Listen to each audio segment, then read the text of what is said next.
ಬಂಗಾರ.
ಓಂ ಶಾಂತಿ.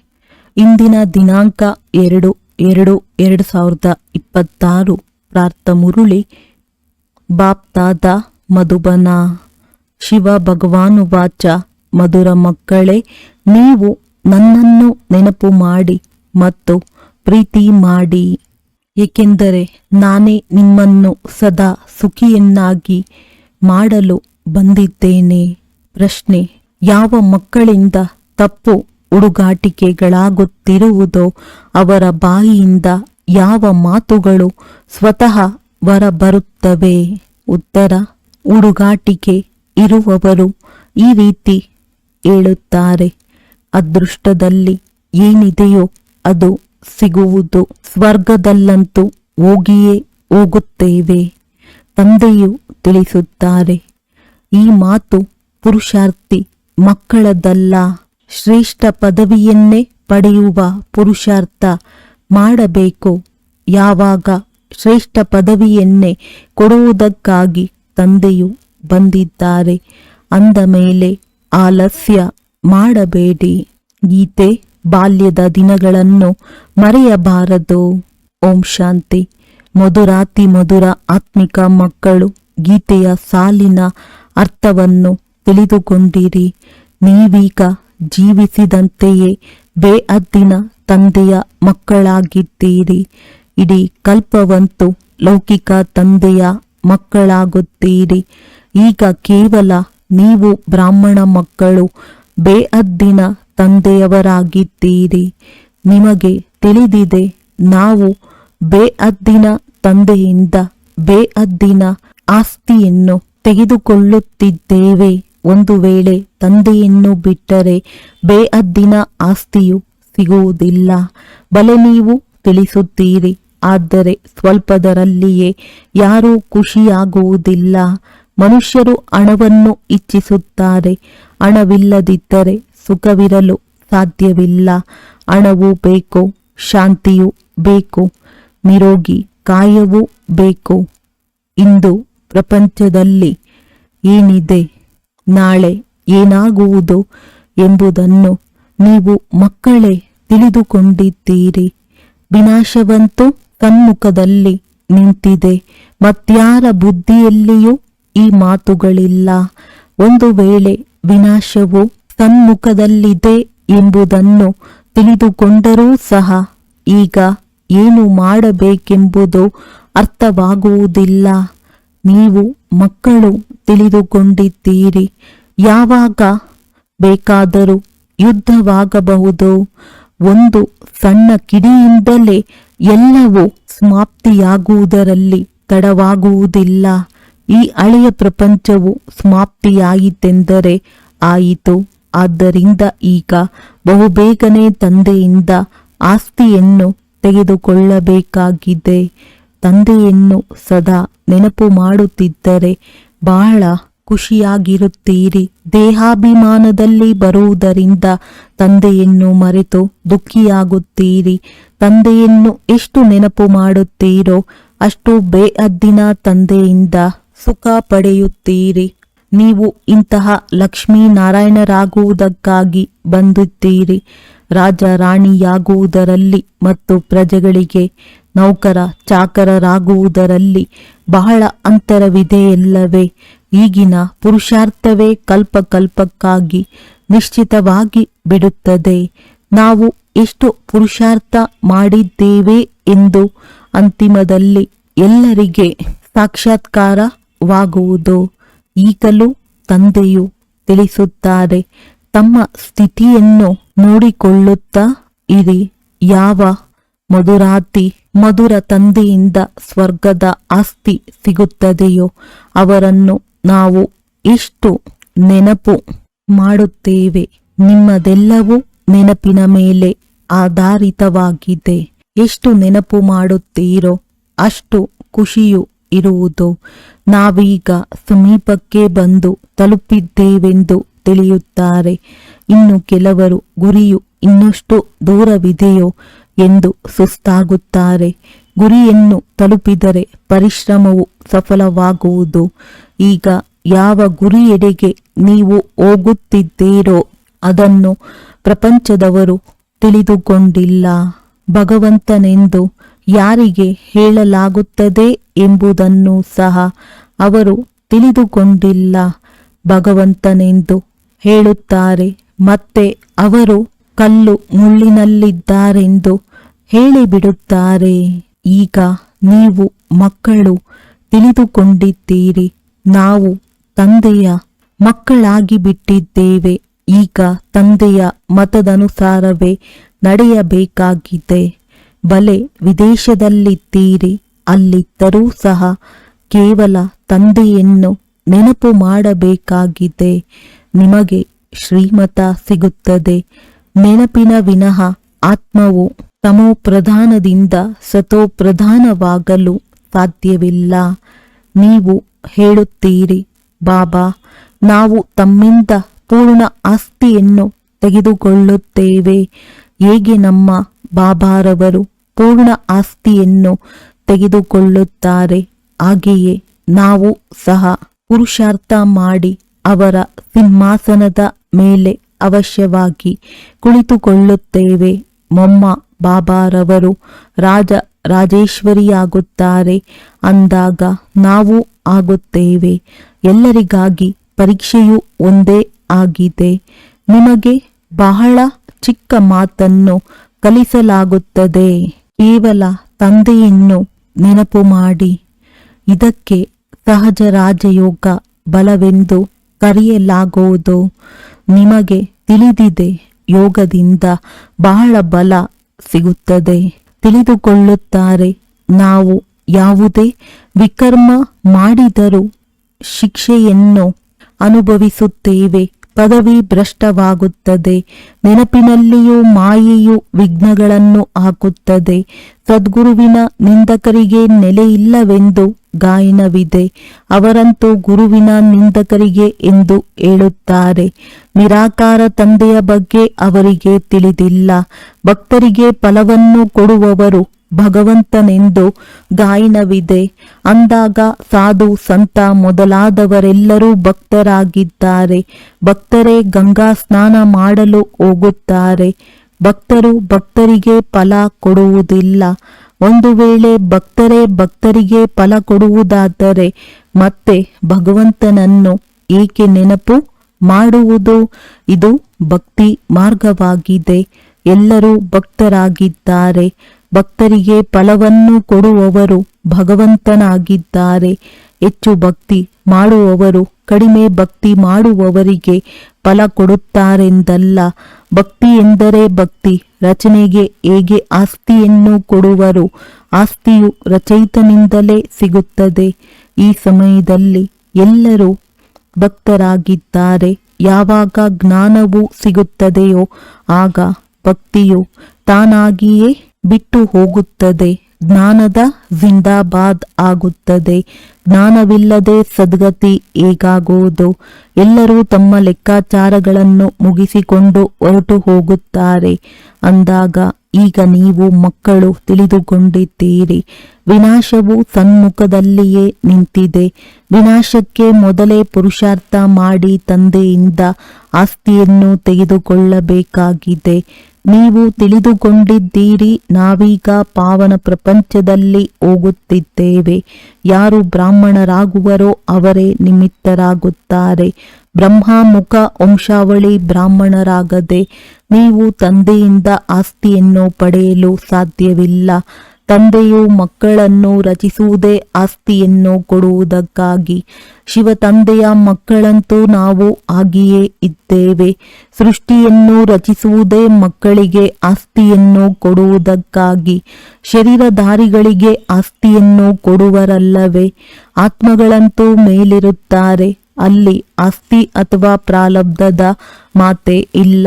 ನೀವೀಗ ಪುರುಷಾರ್ಥ ಮಾಡಿ ಪ್ರಾರಬ್ಧವನ್ನು ಪಡೆಯುತ್ತಿದ್ದೀರಿ.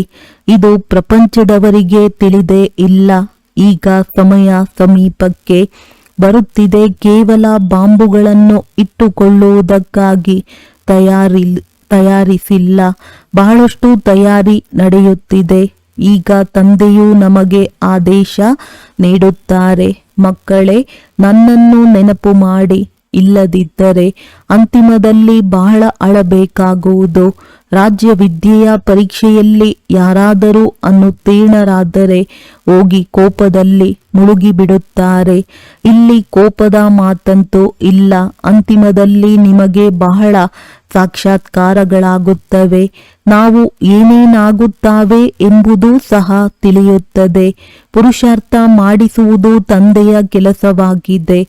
ಮಕ್ಕಳು ಹೇಳುತ್ತಾರೆ, ಬಾಬಾ, ನಾವು ಕರ್ಮ ಮಾಡುತ್ತಾ ನೆನಪು ಮಾಡುವುದನ್ನು ಮರೆತು ಹೋಗುತ್ತೇವೆ. ಇನ್ನು ಕೆಲವರು, ಬಾಬಾ, ನೆನಪು ಮಾಡಲು ಬಿಡುವು ಸಿಗುವುದಿಲ್ಲವೆಂದು ಹೇಳುತ್ತಾರೆ. ಇದಕ್ಕೆ ತಂದೆಯು ತಿಳಿಸುತ್ತಾರೆ, ಒಳ್ಳೆಯದು, ಸಮಯವನ್ನು ತೆಗೆದು ನೆನಪಿನಲ್ಲಿ ಕುಳಿತುಕೊಳ್ಳಿ. ತಂದೆಯನ್ನು ನೆನಪು ಮಾಡಿ. ಪರಸ್ಪರ ಮಿಲನ ಮಾಡುತ್ತೀರೆಂದರೂ ಸಹ ಇದೇ ಪ್ರಯತ್ನ ಮಾಡಿ. ನಾವು ತಂದೆಯನ್ನು ನೆನಪು ಮಾಡಬೇಕು. ಪರಸ್ಪರ ಸೇರಿ ಕುಳಿತುಕೊಳ್ಳುವುದರಿಂದ ನೀವು ಚೆನ್ನಾಗಿ ನೆನಪು ಮಾಡುತ್ತೀರಿ. ಸಂಘಟನೆಯ ಸಹಯೋಗ ಸಿಗುವುದು. ಮೂಲ ಮಾತು, ತಂದೆಯನ್ನು ನೆನಪು ಮಾಡಬೇಕಾಗಿದೆ. ಯಾರಾದರೂ ವಿದೇಶಕ್ಕೆ ಹೋಗುತ್ತೀರೆಂದರೆ ಅಲ್ಲಿ ಕೇವಲ ಒಂದು ಮಾತನ್ನು ನೆನಪಿಟ್ಟುಕೊಳ್ಳಿ, ತಂದೆಯ ನೆನಪಿನಿಂದಲೇ ನೀವು ತಮೋ ಪ್ರಧಾನರಿಂದ ಸತೋ ಪ್ರಧಾನರಾಗುತ್ತೀರಿ. ತಂದೆಯು ತಿಳಿಸುತ್ತಾರೆ, ಮಕ್ಕಳೇ, ಕೇವಲ ಒಂದು ಮಾತನ್ನು ನೆನಪಿಟ್ಟುಕೊಳ್ಳಿ, ತಂದೆಯನ್ನು ನೆನಪು ಮಾಡಿ. ಯೋಗ ಬಲದಿಂದ ಎಲ್ಲ ಪಾಪಗಳು ಭಸ್ಮವಾಗುತ್ತವೆ. ತಂದೆಯು ತಿಳಿಸುತ್ತಾರೆ, ಮನ್ಮನಾಭವ, ನನ್ನನ್ನು ನೆನಪು ಮಾಡಿದರೆ ವಿಶ್ವದ ಮಾಲೀಕರಾಗುವಿರಿ. ಮೂಲ ಮಾತು ನೆನಪಿನದ್ದಾಗಿದೆ. ನೀವು ಎಲ್ಲಿಯೂ ಹೋಗುವ ಮಾತಿಲ್ಲ. ಮನೆಯಲ್ಲಿಯೇ ಇರಿ. ಕೇವಲ ತಂದೆಯನ್ನು ನೆನಪು ಮಾಡಿ. ಪವಿತ್ರರಾಗದಿದ್ದರೆ ನೆನಪು ಮಾಡಲು ಸಾಧ್ಯವಿಲ್ಲ. ಎಲ್ಲರೂ ಬಂದು ತರಗತಿಯಲ್ಲಿ ಓದುತ್ತಾರೆಂದಲ್ಲ. ಮಂತ್ರವನ್ನು ತೆಗೆದುಕೊಂಡ ಮೇಲೆ ಬಲೆ ಎಲ್ಲಿಯಾದರೂ ಹೋಗಿರಿ. ಸತೋಪ್ರಧಾನರಾಗುವ ಮಾರ್ಗವನ್ನಂತೂ ತಂದೆಯು ತಿಳಿಸಿದ್ದಾರೆ.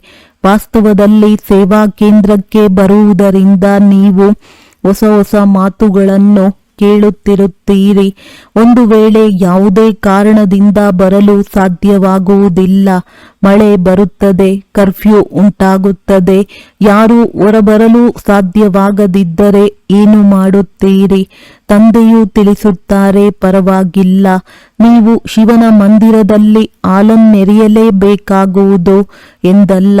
ಎಲ್ಲಿಯೇ ಇದ್ದರೂ ಸಹ ನೆನಪಿನಲ್ಲಿರಿ. ನಡೆಯುತ್ತಾ ತಿರುಗಾಡುತ್ತಾ ಅನ್ಯರಿಗೂ ಇದನ್ನೇ ಹೇಳಿರಿ. ತಂದೆಯನ್ನು ನೆನಪು ಮಾಡಿದರೆ ವಿಕರ್ಮಗಳು ವಿನಾಶವಾಗುತ್ತದೆ ಮತ್ತು ದೇವತೆಗಳಾಗಿ ಬಿಡುತ್ತೀರಿ.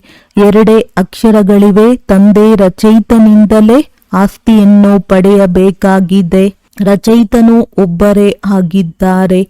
ಅವರು ಎಷ್ಟು ಸಹಜ ಮಾರ್ಗವನ್ನು ತಿಳಿಸುತ್ತಾರೆ.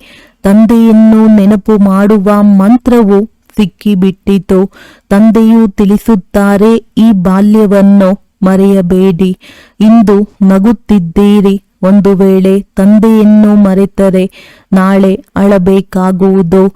ತಂದೆಯಿಂದ ಪೂರ್ಣ ಆಸ್ತಿಯನ್ನು ತೆಗೆದುಕೊಳ್ಳಬೇಕು.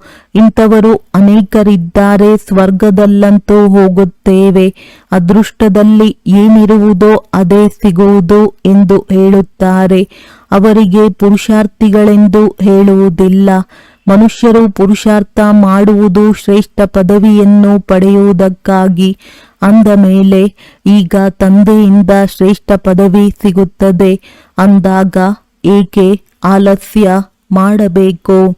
ಯಾರು ಶಾಲೆಯಲ್ಲಿ ಓದುವುದಿಲ್ಲವೋ ಅವರು ವಿದ್ಯಾವಂತರ ಮುಂದೆ ತಲೆ ಬಾಗಬೇಕಾಗುತ್ತದೆ.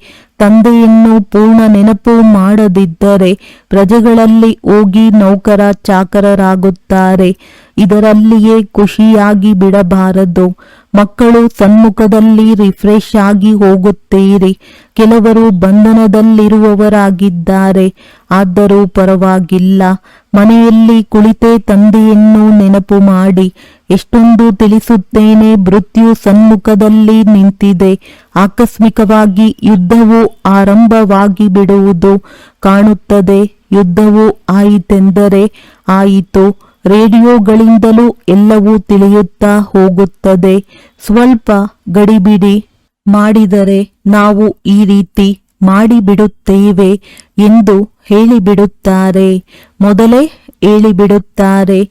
ಬಾಂಬುಗಳ ಗರ್ವವು ಬಹಳಷ್ಟಿದೆ. ತಂದೆಯು ಹೇಳುತ್ತಾರೆ, ಮಕ್ಕಳೇ, ನೀವಿನ್ನೂ ಯೋಗ ಬಲದಲ್ಲಿ ಬುದ್ಧಿವಂತರಾಗಿಲ್ಲ.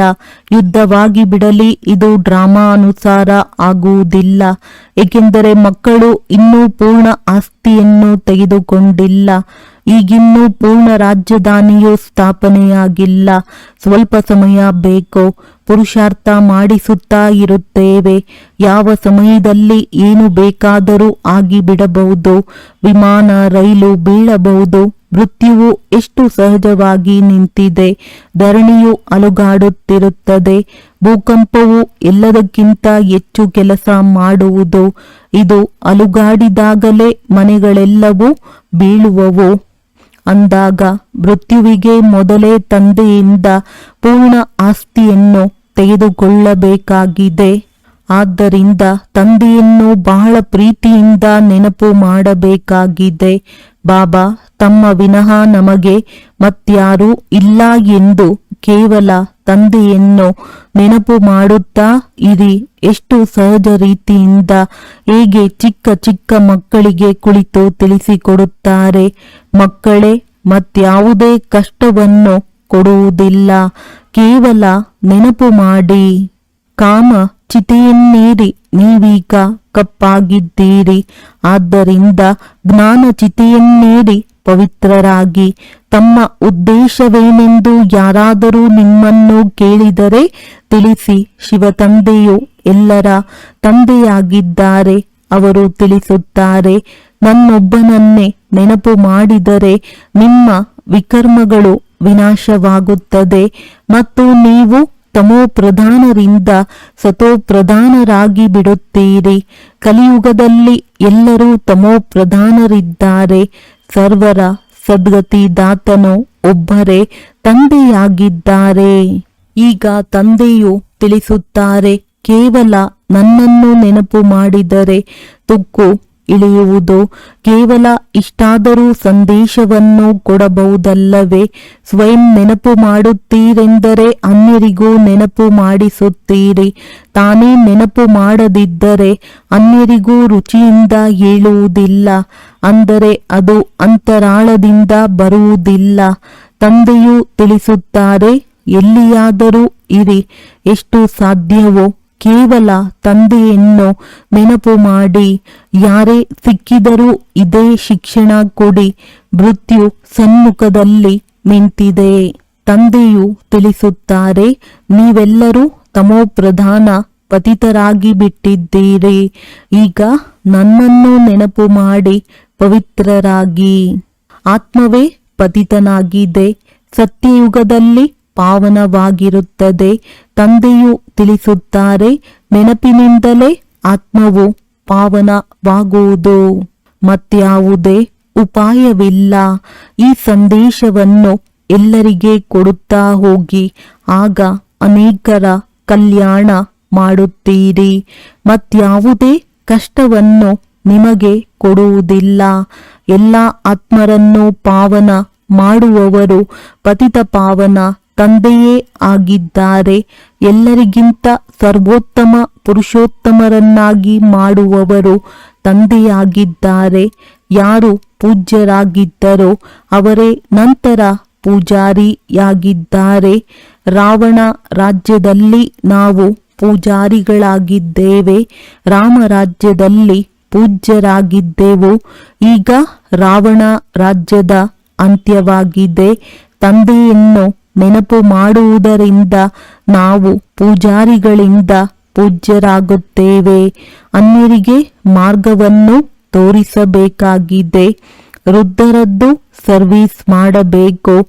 ಮಿತ್ರ ಸಂಬಂಧಿ ಮೊದಲಾದವರಿಗೂ ಸಂದೇಶ ಕೊಡಿ.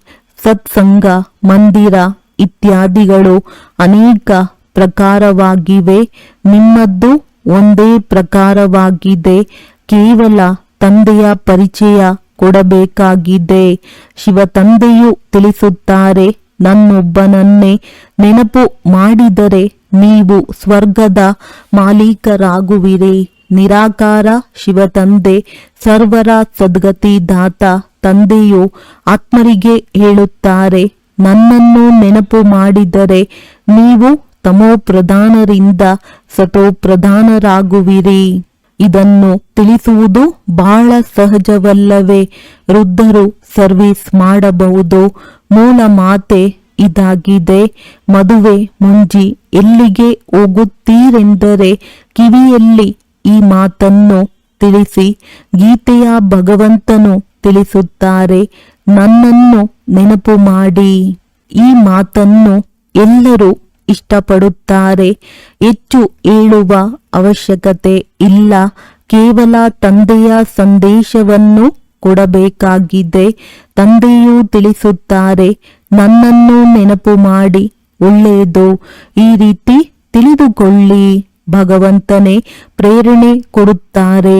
ಸ್ವಪ್ನದಲ್ಲಿ ಸಾಕ್ಷಾತ್ಕಾರವಾಗುತ್ತದೆ. ಶಬ್ದವು ಕೇಳಿ ಬರುತ್ತದೆ. ತಂದೆಯು ತಿಳಿಸುತ್ತಾರೆ, ನನ್ನನ್ನು ನೆನಪು ಮಾಡಿದರೆ ನೀವು ತಮೋ ಪ್ರಧಾನರಿಂದ ಸತೋ ಪ್ರಧಾನರಾಗುವಿರಿ. ನೀವು ಸ್ವಯಂ ಈ ಚಿಂತನೆ ಮಾಡುತ್ತಾ ಇದ್ದರೂ ಸಹ ನಮ್ಮ ದೋಣಿಯು ಪಾರಾಗುವುದು.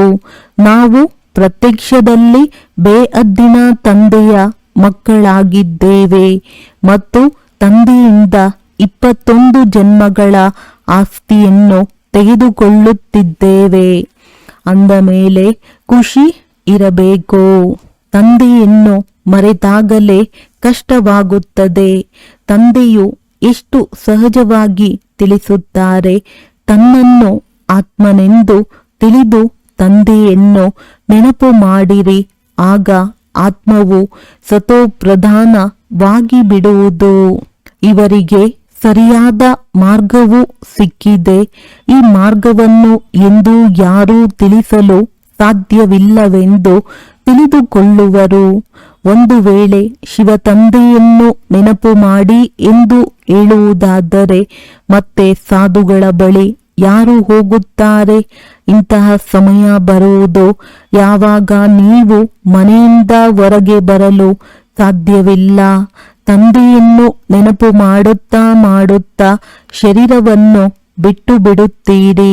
ಅಂತ್ಯಕಾಲದಲ್ಲಿ ಯಾರು ಶಿವತಂದೆಯ ಸ್ಮರಣೆ ಮಾಡುವರೋ ಅವರು ಲಕ್ಷ್ಮೀ ನಾರಾಯಣರ ರಾಜ್ಯದಲ್ಲಿ ಬರುತ್ತಾರಲ್ಲವೇ? ಮತ್ತೆ ಮತ್ತೆ ರಾಜ್ಯ ಪದವಿಯನ್ನು ಪಡೆಯುವಿರಿ. ಕೇವಲ ತಂದೆಯನ್ನು ನೆನಪು ಮಾಡಿ ಮತ್ತು ಪ್ರೀತಿ ಮಾಡಿ. ನೆನಪಿಲ್ಲದೆ ಹೇಗೆ ಪ್ರೀತಿ ಮಾಡುವಿರಿ? ಸುಖ ಸಿಗುತ್ತದೆ, ಆಗಲೇ ಪ್ರೀತಿ ಮಾಡಲಾಗುತ್ತದೆ. ದುಃಖ ಕೊಡುವವರನ್ನು ಪ್ರೀತಿ ಮಾಡಲಾಗುವುದಿಲ್ಲ. ತಂದೆಯೂ ತಿಳಿಸುತ್ತಾರೆ, ನಾನು ನಿಮ್ಮನ್ನು ಸ್ವರ್ಗದ ಮಾಲೀಕರನ್ನಾಗಿ ಮಾಡುತ್ತೇನೆ. ಆದ್ದರಿಂದ ನನ್ನನ್ನು ಪ್ರೀತಿ ಮಾಡಿ. ತಂದೆಯ ಮತದಂತೆ ನಡೆಯಬೇಕಲ್ಲವೇ? ಒಳ್ಳೆಯದು. ಮಧುರಾತಿ ಮಧುರ ಅಗಲಿ ಹೋಗಿ ಮರಳಿ ಸಿಕ್ಕಿರುವ ಮಕ್ಕಳ ಪ್ರತಿ ಮಾತ್ಪಿತಾ ಬಾಪ್ತಾದಾರವರ ನೆನಪು, ಪ್ರೀತಿ ಹಾಗೂ ಸುಪ್ರಭಾತ. ಆತ್ಮಿಕ ಮಕ್ಕಳಿಗೆ ಆತ್ಮಿಕ ತಂದೆಯ ನಮಸ್ತೆ. ಧಾರಣೆಗಾಗಿ ಮುಖ್ಯ ಸಾರ: ಖುಷಿಯಲ್ಲಿರಲು ನೆನಪಿನ ಬಲವು ಆತ್ಮವನ್ನು ಸತೋ ಪ್ರಧಾನ ಮಾಡುವಂತದ್ದಾಗಿದೆ. ಪ್ರೀತಿಯಿಂದ ಒಬ್ಬ ತಂದೆಯನ್ನು ನೆನಪು ಮಾಡಬೇಕಾಗಿದೆ. ಶ್ರೇಷ್ಠ ಪದವಿಯನ್ನು ಪಡೆಯಲು ವಿದ್ಯೆಯ ಮೇಲೆ ಸಂಪೂರ್ಣ ಗಮನ ಕೊಡಬೇಕಾಗಿದೆ. ಅದೃಷ್ಟದಲ್ಲಿ ಏನಿರುವುದೋ ಅದಾಗುವುದು ಎಂದಲ್ಲ. ಈ ಆಲಸ್ಯವನ್ನು ಬಿಟ್ಟು ಪೂರ್ಣ ಆಸ್ತಿಗೆ ಅಧಿಕಾರಿಗಳಾಗಬೇಕಾಗಿದೆ. ವರದಾನ: ಅಲ್ಪಕಾಲದ ಲೌಕಿಕದ ಜವಾಬ್ದಾರಿಗಳನ್ನು ಬೇಹದ್ದಿನಲ್ಲಿ ಪರಿವರ್ತನೆ ಮಾಡುವಂತಹ ಸ್ಮೃತಿ ಸ್ವರೂಪ ನಷ್ಟಮೋಹ ಭವ. ನಷ್ಟಮೋಹರು ಆಗುವುದಕ್ಕಾಗಿ ಕೇವಲ ತಮ್ಮ ಸ್ಮೃತಿ ಸ್ವರೂಪವನ್ನು ಪರಿವರ್ತನೆ ಮಾಡಿಕೊಳ್ಳಿರಿ. ಯಾವಾಗ ನಾವು ಗೃಹಸ್ಥಿ ಆಗಿದ್ದೇವೆ, ನಮ್ಮ ಮನೆ, ನಮ್ಮ ಸಂಬಂಧ ಎನ್ನುವ ಸ್ಮೃತಿ ಇರುತ್ತದೆಯೋ ಆಗಲೇ ಮೋಹವುಂಟಾಗುವುದು. ಈಗ ಈ ಅಲ್ಪಕಾಲದ ಜವಾಬ್ದಾರಿಗಳನ್ನು ಬೇಅದ್ದಿನ ಜವಾಬ್ದಾರಿಗಳಲ್ಲಿ ಪರಿವರ್ತನೆ ಮಾಡಿಬಿಡಿ. ಬೇಅದ್ದಿನ ಜವಾಬ್ದಾರಿಗಳನ್ನು ನಿಭಾಯಿಸುತ್ತೀರೆಂದರೆ ಅಲ್ಪಕಾಲದ ಜವಾಬ್ದಾರಿಯು ಸ್ವತಃವಾಗಿಯೇ ಪೂರ್ಣವಾಗಿ ಬಿಡುತ್ತದೆ. ಆದರೆ ಒಂದು ವೇಳೆ ಬೇಅದ್ದಿನ ಜವಾಬ್ದಾರಿಯನ್ನು ಮರೆತು ಕೇವಲ ಅಲ್ಪಕಾಲದ ಜವಾಬ್ದಾರಿಯನ್ನೇ ನಿಭಾಯಿಸುತ್ತೀರೆಂದರೆ ಅದು ಮತ್ತಷ್ಟು ಹಾಳು ಮಾಡುತ್ತೀರಿ. ಏಕೆಂದರೆ ಆ ಜವಾಬ್ದಾರಿಯಲ್ಲಿ ಮೋಹವು ಮರ್ಜ್ ಆಗಿ ಬಿಡುತ್ತದೆ. ಆದ್ದರಿಂದ ತಮ್ಮ ಸ್ಮೃತಿ ಸ್ವರೂಪವನ್ನು ಪರಿವರ್ತನೆ ಮಾಡಿ ನಷ್ಟ ಮೋಹ ಉಳ್ಳವರು ಆಗಿರಿ. ಸ್ಲೋಗನ್: ಇಂತಹ ತೀವ್ರ ಹಾರುವ ಪಕ್ಷಿಯಾಗಿರಿ, ಅದರಿಂದ ಮಾತುಗಳೆಂಬ ಮೋಡಗಳು ಸೆಕೆಂಡಿನಲ್ಲಿಯೇ ಪಾರಾಗಿ ಬಿಡಲಿ. ಅವ್ಯಕ್ತ ಸೂಚನೆ: ಏಕತೆ ಮತ್ತು ವಿಶ್ವಾಸದ ಗುಣಲಕ್ಷಣಗಳ ಮೂಲಕ ಸಫಲತಾ ಸಂಪನ್ನರಾಗಿರಿ. ಯಾವುದೇ ಕಾರ್ಯದ ಸಫಲತೆಗೆ 2 ಶ್ರೇಷ್ಠ ಭುಜಗಳಿವೆ. 1 ಪರಸ್ಪರದಲ್ಲಿ ವಿಶ್ವಾಸ ಮತ್ತು 2 ಏಕತೆ. ಎಲ್ಲಿ ಸಂಘಟಿತ ರೂಪದಲ್ಲಿ ಎಲ್ಲರದ್ದು ಏಕಮತವಿದೆ, ಪರಸ್ಪರದಲ್ಲಿ ಒಬ್ಬರಿನ್ನೊಬ್ಬರ ಪ್ರತಿ ವಿಶ್ವಾಸವಿದೆ, ಅಲ್ಲಿ ಸಫಲತೆ ಕೊರಳಿನ ಹಾರವಾಗಿದೆ. ಸಂಸ್ಕಾರ ಭಿನ್ನ ಭಿನ್ನವಾಗಿವೆ ಮತ್ತು ಇರುತ್ತವೆ. ಆದರೆ ಒಂದು ವೇಳೆ ಯಾವುದೇ ಸಂಸ್ಕಾರ ಘರ್ಷಣೆಯುಳ್ಳವರಾಗಿದ್ದರೆ ಇನ್ನೊಬ್ಬರು ಚಪ್ಪಾಳೆ ತಟ್ಟಬೇಡಿ. ಪ್ರತಿಯೊಬ್ಬರೂ ತಮ್ಮನ್ನು ಚೇಂಜ್ ಮಾಡಿಕೊಳ್ಳಿ. ಆಗ ಏಕತೆ ಕಾಯಂ ಆಗಿ ಇರಲು ಸಾಧ್ಯ. ಒಳ್ಳೆಯದು. ಓಂ ಶಾಂತಿ.